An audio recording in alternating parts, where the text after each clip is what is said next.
Welcome to the Genius Factory. Enjoy the video. You start by opening Google Drive and selecting the file or folder you want to share.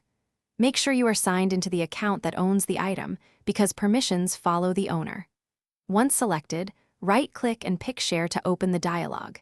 In this first step, change visibility from restricted to anyone with the link if you want broad access.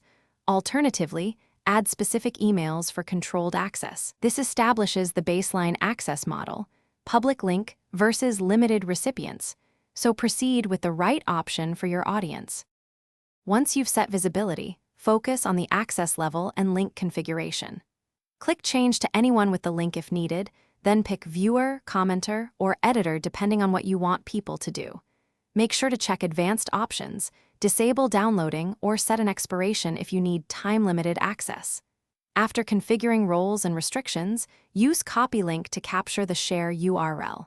Before you send it, paste into a safe place and test the link in an incognito window to confirm the behavior you expect.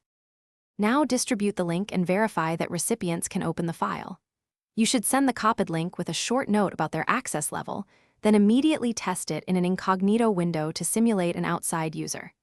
If someone reports access denied, first confirm you changed visibility and assign the correct role, and then check if organizational restrictions block external sharing.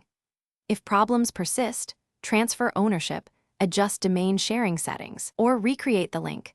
Those actions usually resolve stubborn permission or policy conflicts.